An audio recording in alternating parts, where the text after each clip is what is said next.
이전에 많은 SF 소설이나 영화에서 등장하는 많은 것들이 실제로 오늘날 일어나는 그런 상황이 되었습니다.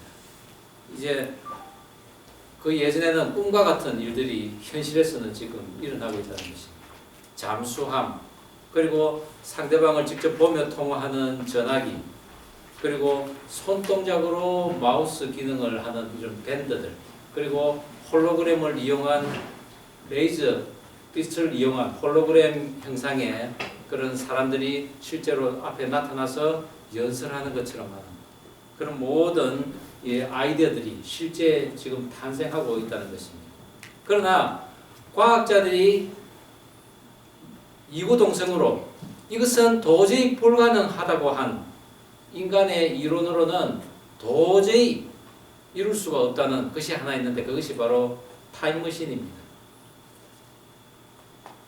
과거와 미래를 이래 왔다 갔다 하는 것은 현재 인간이 가지고 있는 모든 이론들, 그리고 지식, 힘, 파워, 이 모든 것을 가지고서도 그 타임머신을 발명한다는 것은 힘들다는 것입니다.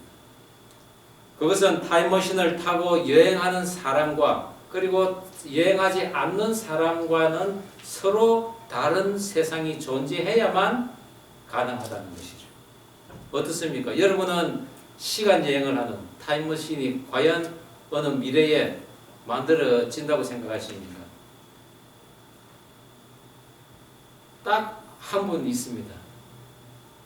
하나님만 시간과 장소에 구애되지 않는 분이시기에 그런 타임머신과 같은 그런 모습을 우리에게 지금 보이고 계시는 것입니다.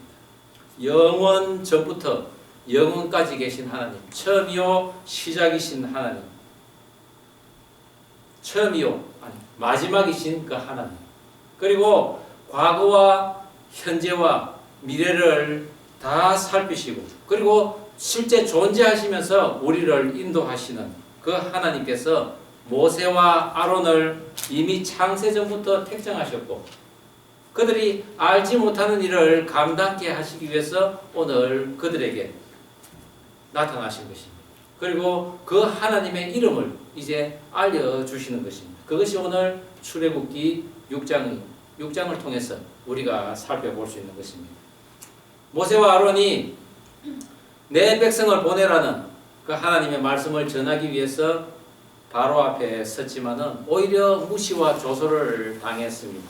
그리고 이스라엘 백성들에게 집을 주지 말라는 오히려 더 가혹한 일들을 이스라엘 백성에게 담당하게 된 것입니다. 또한 정해진 할당량을 채우지 못해서 매질을 당하는 그 이스라엘 기록원들에게 오히려 저주와 원망의 소리를 들은 그 모세는 다시 하나님 앞에 나아갈 수밖에 없었습니다. 어찌하여 나를 보내셨나이까? 그들은 내 백성이라고 하신 그 하나님의 말씀을 전했지만은 이 백성은 오히려 그것을 믿지 못하고 더 고통 가운데 빠졌습니다. 그리고 그들은 원망과 저주를 퍼붓습니다. 전혀 해결의 실마리가 보이지 않을 것 같은 이 상황에서 하나님께서는 아랑곳하지 않으시고 모세에게 다시 이야기를 합니다. 내 강한 손으로 말미암아 바로가 그들을 쫓아내리라. 나는 여호와니라. 하나님께서는 애당초 바로의 그 권력과 힘 거기에는 별 관심이 없었습니다. 신경조차 쓰시지 않았습니다. 너희에게 무겁게 지운 바로의 짐을 빼내겠다. 그리고 여러 큰 심판들로 인하여 너희를 구해내겠다고 하실 뿐입니다. 그것은 오직 내 백성을 이끌어내는 데만 하나님께서는 관심을 가지고 계십니다. 그리고 하나님의 약속을 이루는 데 집중하고 계실 뿐입니다. 오늘 출애굽기 6장에서는 하나님께서 특별히 당신의 이름 스스로 계신 분 야훼 여호와라는 이름을 몇 번씩이나 강조하고 있습니다. 스스로 계신 분, 언제 시작됐는지도 모르고 언제 끝날지도 모르는 제약이 없으신 분이 바로 스스로 계신 분 야훼 하나님이십니다. 그리고 그 여호와의 명령을 받은 자는 바로 모세와 아론이요. 그리고 그 명령을 전한 자도 모세와 아론이라고 밝힙니다. 그리고 그들이 누구로부터 태어났는지 족보를 통해서 알리고 있습니다. 그 족보는 곧 하나님의 절대적인 주권으로 이루어짐을 우리는 알게 됩니다. 모세와 아론의 조상 레위가 누구입니까? 바로 야곱의 둘째 아들 시몬과 함께 그 자기 여동생 디나가 세겜 족속에게 욕을 당하고 나자 그들에게 피해 복수를 한 사람들입니다. 전 장정들을 죽이고 가축의 힘줄까지도 끊어버리는 잔인한 살육을 한 자입니다. 그런 그들에게 야곱은 죽으면서 뭐라고 했습니까? 그들의 모이는 곳에 야곱의 혼은 결코 참여하지 말지어다라고 유언과 같은 계시를 했습니다. 그러나 하나님께서는 그런 그들을 불러내셨습니다. 그리고 모이게 하셨습니다. 그들을 통해 온 이스라엘 백성들이 함께 모여서 출애굽하는 것입니다. 하나님께서는 비록 저주를 받은 레위 지파이지만 하나님의 율법과 계명을 지키고 행하는 자에게는 저주조차도 선한 것으로 바꾸시고자 하는 것입니다. 왜 그렇습니까? 영원 전부터 영원까지 계시기에 우리의 일거수일투족을 다 보고 계시고 그 발걸음을 그분의 뜻대로 인도하시기를 원하시는 분이 바로 하나님이시기 때문입니다. 그분이 여호와 스스로 계신 분입니다. 저는 오늘 나는 여호와니라 라고 몇 번이나 자신을 밝히면서 모세와 아론에게 사명을 감당케 하시는 그 하나님의 인도하심을 살펴보고자 합니다. 나는 여호와니라 하신 그 하나님께서는 첫 번째 바로의 무거운 짐에서 이스라엘 백성들을 빼내 주시겠다는 것입니다. 오늘 본문 출애굽기 6장 6절에서 7절 말씀 한 목소리로 다시 한번 읽어보겠습니다. 그러므로 시작. 그러므로 이스라엘 자손에게 말하기를 나는 여호와라. 내가 애굽 사람의 무거운 짐 밑에서 너희를 빼내며 그들의 노역에서 너희를 건지며 편팔과 여러 큰 심판들로서 너희를 속량하여 너희를 내 백성으로 삼고 나는 너희의 하나님이 되리니 나는 애굽 사람의 무거운 짐 밑에서 너희를 빼낸 너희의 하나님 여호와인 줄 너희가 알리라. 인생의 처음과 끝을 살피시는 하나님께서는 나는 여호와니라 라고 재삼 강조한 것은 거기에 어떤 특별한 메시지가 있다는 것입니다. 지금까지 아브라함의 하나님, 이삭의 하나님, 야곱의 하나님, 그 하나님은 엘 샤다의 하나님이었습니다. 전능의 하나님이었습니다. 그 하나님께서는 여호와로는 당신을 그들에게는 알리지 않았다는 것입니다. 그런데 이제는 여호와로서 자신을 나타내시고 이스라엘 백성을 구해내시겠다는 것입니다. 그것은 곧 시작하신 일, 약속한 일은 반드시 끝을 맺는 그 하나님이심을 보이는 것입니다. 여호와, 영원 전부터 영원까지 계신 분, 선민과 더불어 언약을 주시고 그 언약을 반드시 성취하시는 그 하나님을 뜻하는 것입니다.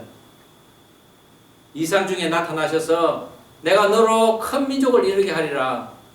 그리고 너의 후손을 하늘의 별과 같이 바다의 모래와 같이 많게 하리라고 한 그 약속하신 분이 이제는 직접 나타나셔서 예전에 하신 그 약속이 실제로 이루어진 것을 알게 하시는 것입니다. 그리고 현재 나를 짓누르는 그런 무거운 짐, 그 바로의 짐으로부터 너희들을 빼내어 머지않아 젖과 꿀이 흐르는 내가 약속한 그 땅으로 너희들을 올려보내리라고 합니다. 과거, 현재, 그 미래에 역사하고 계시는 그 하나님을 오늘 나타내고 계신다는 것입니다. 현재 일어나는 일로 말미암아 과거에 발생한 일과 그리고 미래에 일어날 일조차도 하나님께서 담당하신다는 것을 믿으라는 것입니다. 오늘 하나님께서는 강한 손으로 바로의 목을 움켜쥘 것인데, 그러면 그가 붙들고 있는 이스라엘 백성들의 그 고삐를 그가 놓아 보낼 것이라는 것입니다. 아니, 쫓아 보내는 듯이 그들을 보낼 것이라는 것입니다. 하나님의 강한 손이 함께 하시면은 그 어떤 사단의 힘에 의해 굴복당하고 있는 백성들이라도 하나님께서는 풀려나게 하실 것이라는 것이죠. 하나님께서 빼어내실 그 이스라엘 백성들에게 지어진 그 무거운 짐은 과연 무엇입니까? 무거운 짐, 그 세발라라는 것은 힘든 일이라는 것입니다. 지금 이 본문에서는 복수로 쓰여지고 있는데, 그것은 곧 바로가 지어진 무거운 짐은 이스라엘 백성들이 당하고 있는 온갖 종류의 힘든 일을 이야기합니다. 우리가 현재 가지고 있는 온갖 근심과 슬픔, 아픔, 상심한 마음, 시기와 미움과 질투와 그리고 못된 욕망, 그리고 내일을 두려워하는 그런 불안감, 이 모두가 세상의 왕노릇하는 사단이 주는 것입니다. 사단은 우리에게 늘 무거운 짐을 지웁니다. 그리고 자기 말을 잘 들으면은 그 짐을 가볍게 해주겠다는 거짓말을 합니다.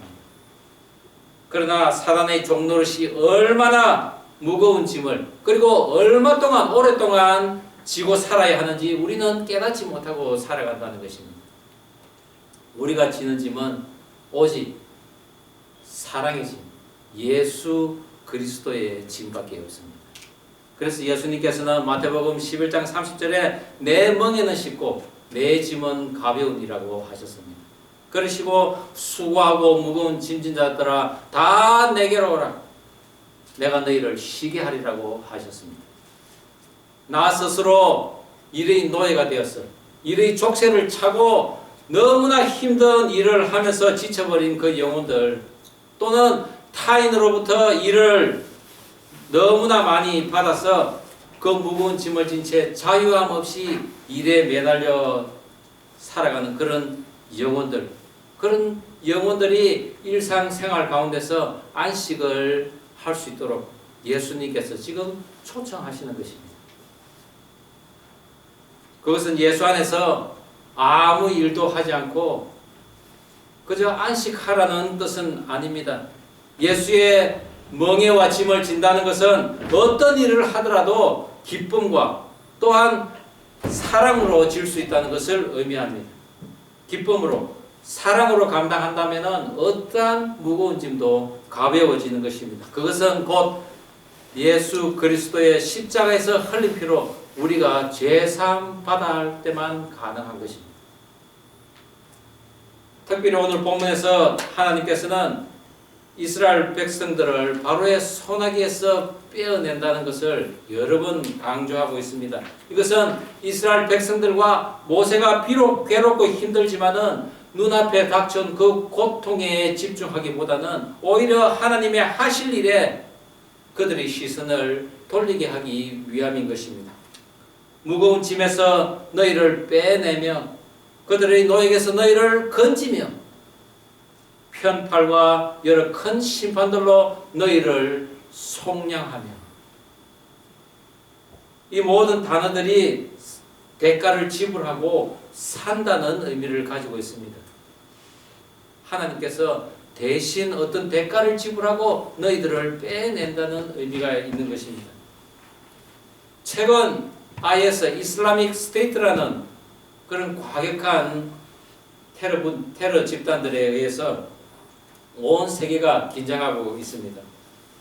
한국의 한 고등학생도 터키에서 IS 요원으로 추정되는 어떤 사람과 접촉한 후에 실종이 되어버렸습니다. IS는 각국의 그 민간인들, 군인들 할 것 없이 많은 사람들을 잡아서 인질로 삼고 그들의 요구 조건을 요구하면서 협상을 하고 있습니다. 최근에 요르단 정부가 자국의 그 조종사가 포로가 되었는데 그들의 그 요르단에 잡혀있는 IS 테러 분자들과 서로 맞교환하자는 협상을 하듯이 반드시 어떤 대가를 치루어야 IS에 잡혀있는 사람들을 구해낼 수 있는 것입니다. 그러나 대부분의 경우 세계의 이목을 집중하기 위해서 그들은 이 포로를 잔인하게 살해하는 것으로 그냥 온 세계에 매스컴을 향해서 그들의 그 힘을 과시하려고 합니다. 결국 그 조종사는 산채로 화형을 당하는 그런 끔찍한 일을 당했습니다. 악의 세력은 이토록 악랄하게 움직이고 있다는 것입니다. 그런데 오늘 하나님께서는 과연 어떤 대가를 치렀을까요? 애굽의 바로 왕은 무서울 것 없는 신과 같은 존재입니다. 하나님을 두려워하지 않기에 거침없이 이스라엘 그 백성들을 탄압합니다. 그런 바로에게 고통받고 있는 이스라엘 백성들을 구해내기 위한 하나님의 대가, 하나님께서 지불하신 것은 바로 바로의 조소와 멸시, 그리고 내 백성이라는 이스라엘 백성의 오히려 원망이었습니다. 전능하신 하나님께서 왜 이런 수모를 당해야 했을까요? 그것은 오직 내 백성이라는 그 이스라엘 백성을 구해내기 위함이었습니다. 그들을 위해서는 하나님을 모르는 자에게는 멸시와 조소를 받고 또 내 백성이라고 하는 그 이스라엘 백성에게는 원망을 받겠다는 것입니다. 인류 역사상 하나님께서 내 백성을 위해 가장 고귀한 대가를 치른 것이 죄악 가운데서 죽어가는 인류를 구하기 위해 예수님을 이 땅에 보내신 것입니다. 그리고 하나님의 본체이신 그 예수님께서 우리를 죄에서 구원하시기 위해 십자가에서 매달리신 멸시와 고난을 당하셨습니다. 그 멸시와 원망과 고난의 종착역이 바로 예수님의 십자가였던 것입니다. 이스라엘에 고엘이라는 제도가 있습니다. 한 사람이 죽임을 당했을 때는 그 형제들이 그 사람의 복수를 하는 것입니다. 또한 그가 땅을 팔았으면은 그 사람 대신에 땅을 되찾아주고, 그 사람이 자식이 없으면은 그 사람 대신에 대를 이어주는 그런 제도입니다. 하나님께서 바로의 무거운 짐에서 이스라엘 백성을 속량한다고 할 때 그 속량이라는 단어가 가알이라는 단어인데, 이 고엘이 가알에서 유래된 제도입니다. 즉 하나님께서 우리들의 고엘이 되어 주시겠다는 것입니다. 그것은 성도들의 대적을 대신 치리하시고 또한 우리들의 유업을 되찾아 주시며 우리의 신랑 되신 예수님이 이 땅에 오셔서 우리의 신랑이 되어 주신다는 것입니다. 그 하나님이 너희의 고엘이 되리라고 전하였지만 이스라엘 백성들은 그들의 마음의 상함과 고된 노력으로 오히려 모세에게 저주를 퍼붓는 상황이 왔던 것입니다. 우리가 믿었던 사람이 이처럼 자기를 당장 도와주지 않으면 이런 상한 마음이 되는 것일까요? 모세는 이런 백성들의 마음을 가지고 하나님 앞에 다시 나아갑니다. 그러나 하나님께서는 전혀 요동하지 않으시고 모세에게 명령합니다. 바로에게 가서 내 백성들을 보내라고 전하라고 말입니다. 어떻습니까? 하나님과 인간들의 시각은 엄청난 차이가 있습니다. 하나님께서는 어떻게 해서든지 하나님의 그 백성인 이스라엘 백성들을 빼내오려고 하는데 인간들은 당장 눈앞에 어떤 결과가 나타나지 않으니 저주와 원망을 퍼붓습니다. 그것이 영원 전부터 영원까지 계신 그 하나님, 그러나 한 치 앞을 바라보지 못하는 인간과의 차이인 것입니다. 여러분, 하나님께서는 하시고자 하는 일은 반드시 이루시는 분임을 믿으시기 바랍니다.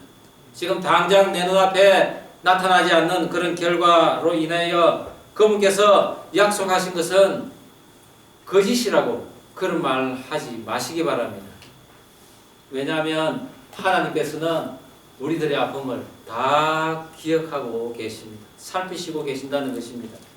이 기억하다는 오늘 본문 6장 5절에 하나님께서 하나님의 언약을 기억한다고 하셨는데 이 기억하다라는 단어는 표시하다라는 뜻을 가지고 있습니다. 하나님께서 우리에게 표시를 다 해놓으셨다는 이야기입니다. 그런 분이시기에 결코 우리를 그냥 지나치지 않습니다. 하나님께서 우리에게 해놓은 그 표시를 가지고 우리를 다 살피시고 계신다는 것입니다. 그렇기에 오늘 모세와 아론에게 명령하셨어. 바로에게 가서 전하라고. 그러면은 이스라엘 백성뿐만이 아니라 바로 그리고 애굽의 백성 나아가서는 그 주변 국가들도 하나님의 권능을 듣고 믿으면서 하나님 앞에 나와 그들도 구원하겠다는 하나님의 의지가 거기에 담겨 있는 것입니다. 무거운 짐이 올려져 있어 빼내기가 힘들어 고통당하는 분이 계십니까? 여호와 하나님께서 반드시 꺼내주실 것입니다. 우리의 과거로부터 현재 그리고 미래까지 우리의 모든 것에 하나님의 표시를 해놓으시고 우리를 살펴보시고 계십니다. 그분께서 우리가 무거운 짐으로 인하여 고통당하고 있을 때 그분께서 오셔서 꺼내내시고 우리와 함께 영원한 길, 그 길로 인도하시는 분이 바로 여호와 하나님이신 것입니다. 나는 여호와라 하시는 그 하나님. 두 번째는 일을 맡길 자를 이미 준비해 놓으셨다는 것입니다. 오늘 본문 출애굽기 6장 26절, 27절 그리고 29절 말씀 다시 한번 한 목소리를 읽어보겠습니다. 시작. 이스라엘 자손을 그 군대대로 애굽 땅에서 인도하라 하신 여호와의 명령을 받은 자는 이 아론과 모세요. 애굽과 바로에게 이스라엘 자손을 애굽에서 내어 보내라 말한 자도 이 모세와 아론이었더라. 여호와께서 모세에게 말씀하여 이르시되 나는 여호와라. 내가 네게 이르는 바를 너는 애굽 왕 바로에게 다 말하라. 오늘 하나님께서는 모세와 아론의 족보를 열거한 후 여호와의 명을 받은 자도 모세와 아론이요. 그리고 그 명령을 전한 자도 모세와 아론이라고 합니다. 이것은 하나님께서 모세와 아론을 그냥 부른 것이 아니라는 것입니다. 이미 그 조상 레위 때부터 택정해 놓으시고 그리고 그 후손까지도 준비시켜 놓는 것을 보이고 있습니다. 이스라엘 즉 야곱의 장자 르우벤 그리고 차자 시몬에 이은 세 번째 레위로부터 이어지는 그 모세와 아론의 계보는 향후 레위의 자손들이 하나님의 그 전을 어떻게 수종들고 그리고 하나님께 드릴 그 예배를 어떻게 그들이 담당하는가를 보이고 있는 것입니다. 창세기 49장 5절 6절 말씀에 야곱은 시몬과 레위에 대해서 유언을 하는데 그들의 칼은 폭력의 도구로다 라고 합니다. 그리고 내 호나 그들의 모의에 상관하지 말지어다. 내 영광아 그들의 집회에 참여하지 말지어다. 그 노여움이 혹독하니 저주를 받을 것이요 분기가 맹렬하니 저주를 받을 것이라며 그들에게 저주와 같은 유언을 합니다. 야곱은 나는 결코 그 악의 집단, 악의 생각에 결코 가담하지 않겠다는 것을 지금 이야기하고 있는 것입니다. 악은 어떤 모양으로라도 버려야 하는 것입니다.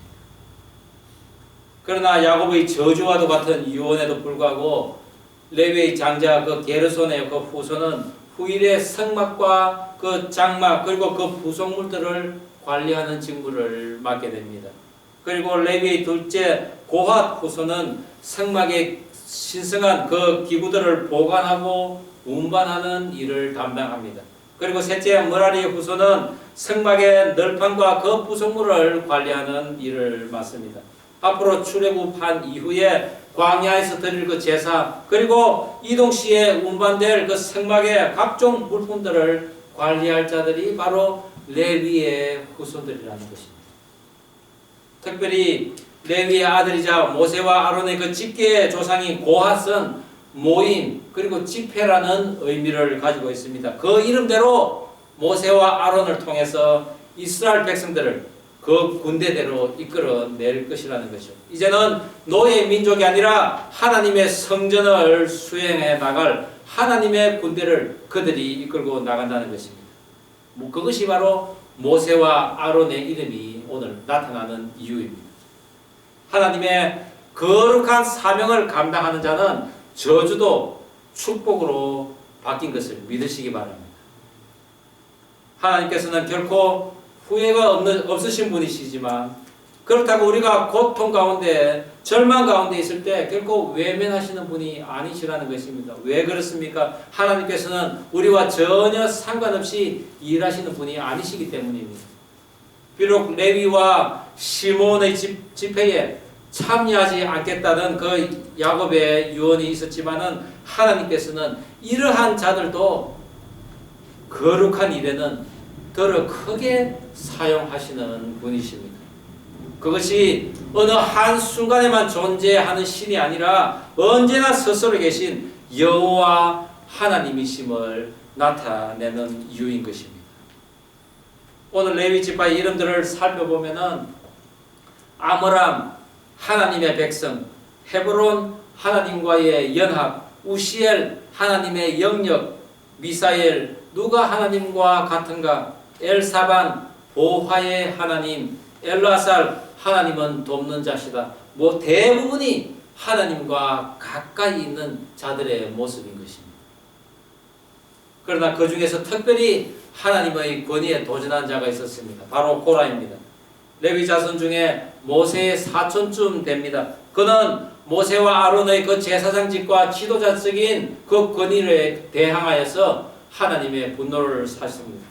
그리고 그는 죽임을 당했지만은 그러나 하나님께서는 그의 자식들은 결코 죽이지 않았습니다. 오히려 하나님의 전에 수종드는 자의 모습으로 사용하셨습니다. 하나님의 택정하심도 있어야 되겠지만은 우리들의 노력과 수고도 반드시 따라야 하는 것입니다. 하나님의 특별한 사랑을 받고 하나님의 전을 섬기는 자, 하나님의 말씀을 받고 전하는 자는 시대에 따라 하나님께서 다 귀하게 쓰고 계신다는 것입니다. 성경에서 다니엘 책으로는 가장 분량이 많은 성경이 예레미야서입니다. 남유다가 바벨론에 의해 멸망할 BC 586년 전까지 활동했던 선지자 예레미야가 쓴 책인데 그는 하나님의 언약을 저버리고 타락한 그 유다의 멸망을 그 예언하면서 회개를 촉구하고 비록 심판으로 인해 선민의 역사가 끝날 것이지만 오실 메시아이신 그 예수 그리스도께서 이 땅에 오심으로 회복될 것이라는 그 하나님의 말씀을 그렇게 길게 전했던 제사장 집안 출신의 선지자였습니다. 그리고 신약 시대에 와서는 주의 길을 예비하며 이스라엘 백성들에게 회개하라 천국이 가까웠다고 그렇게 선포한 침례 요한도 바로 아론의 후손이었습니다. 히브리어로 선지자는 나비라는 단어입니다. 그것은 하나님의 입이라는 의미입니다. 성경에 나오는 수많은 선지자들이 하나님의 입이 되어서 하나님의 말씀을 전했던 것입니다. 그러나 예수님께서 오심으로 이제 선지자도 요한의 때까지라고 하셨습니다. 그것은 다 구약의 말씀들이 예수님을 증거하는 말씀이기에 그 증거의 본체이신 예수님께서 오셨기에 이제 명령도 내가 내리고 그리고 그 하나님의 말씀을 직접 예수께서 전하시겠다는 것입니다. 말씀을 받은 자가 이제는 직접 하나님을 만나게 하겠다는 의미이기도 합니다. 예수님께서 십자가에 돌아가셨을 때 성전의 휘장이 반으로 쪼개졌다고 찢어졌다고 했습니다. 그것은 대제사장만이 오직 1년에 한 번만 들어갈 수 있는 그 언약궤가 있는 지성소에 이제는 만인이 직접 들어갈 수 있는 길을 예수님께서 열어놓으셨다는 의미이기도 했습니다. 그래서 베드로는 이렇게 백성들을, 하나님의 백성을 이야기하고 있습니다. 베드로전서 2장 9절 10절 말씀, 아주 귀한 말씀입니다. 한번 다음으로 한번 넘겨주시겠어요? 밑에 있죠? 그러나부터 우리 한번 한 목소리로 한번 읽어보겠습니다. 시작. 그러나 너희는 택하신 족속이요 거룩한 나라요 그의 소유가 된 백성이니 이는 너희를 어두운 데서 불러내어 그의 기이한 빛에 들어가게 하시니에 아름다운 덕을 선포하게 하려 하심이라.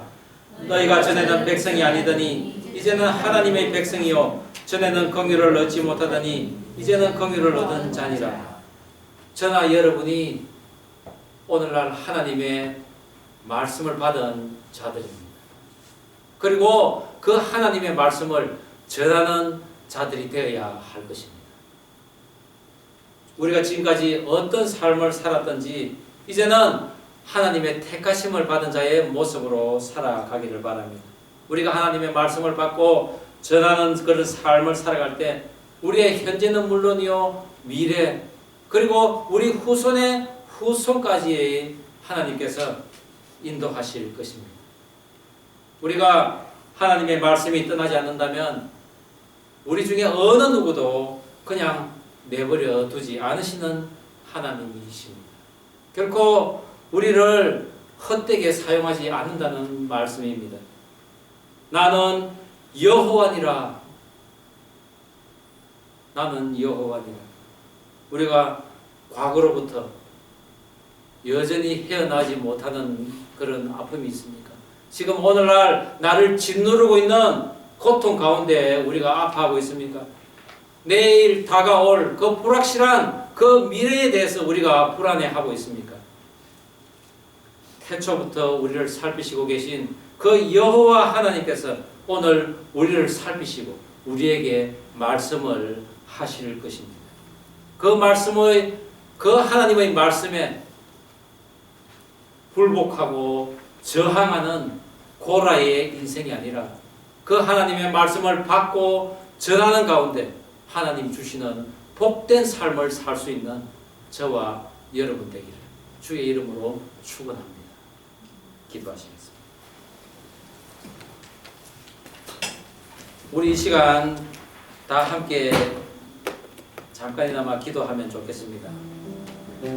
그렇습니다. 하나님, 우리를 기억하옵시고 우리의 고통의 짐을 빼내 주시는 그 하나님을 시간 찬양하기를 원합니다 라고 기도하면 좋겠습니다. 우리가 그 하나님의 명령을 받고 전하는 자의 모습으로 살아갈 때 나의 과거의 그 아픔 그리고 현재 나를 짓누르고 있는 이런 또 고통들, 미래에 대한 불안들, 그 모든 것이 처음이요 나중 되신 그 하나님께서 다 치료하여 주시고 또 밝은 길로 인도하실 줄 믿습니다 라고 우리가 기도하면 좋겠습니다. 하나님, 하나님의 말씀을 받기를 원합니다. 하나님의 말씀을 전하는 자가 되기를 원합니다 라고 우리가 기도하면 좋겠습니다. 기도하시겠습니다. 하나님 아버지 주신 말씀 가슴에 닿습니다. 우리가 예전에는 하나님을 모르는 자였습니다. 하나님의 그 말씀의 능력을 또한 부정하는 자들이었습니다. 그러나 하나님 이제는 하나님의 그 말씀을 받기를 원합니다. 그 하나님의 말씀을 전하기를 원합니다. 영원 전부터 영원까지 계신 그 여호와 하나님의 이름을 찬양하기를 원합니다. 하나님 우리를 기억하시는 그 하나님을 우리가 찬양하기를 원합니다. 우리의 고통의 짐을 빼내주시는 그 하나님을 찬양하기를 원합니다. 하나님 그 하나님의 명령 받고 또한 그 하나님의 명령을 또한 전할 수 있는 우리 모두들이 되게 하여 주시옵소서.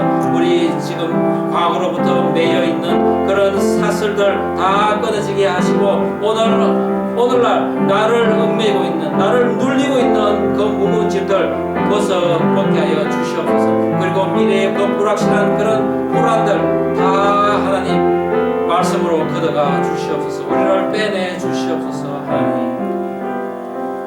하나님 아버지 주신 말씀 가슴에 담습니다. 영원 전부터 영원까지 계신 하나님을 믿습니다. 우리를 기억하옵시고 우리의 고통의 짐을 빼내 주시는 그 하나님을 찬양합니다. 언제나 하나님의 명령을 받고 그 명령을 전하는 자의 모습으로 살아가게 하옵소서. 나의 과거의 아픔, 현재의 고통, 미래에 대한 불안, 처음이요 나중 되신 여호와 하나님께서 고쳐주시고 회복시켜 주시옵소서. 그리하여 나 자신뿐만 아니라 내 자손의 자손까지 귀하게 쓰임받는 은혜가 있게 하여 주시옵소서. 길이요 진리요 생명 되신 예수님의 이름으로 기도드립니다. 아멘.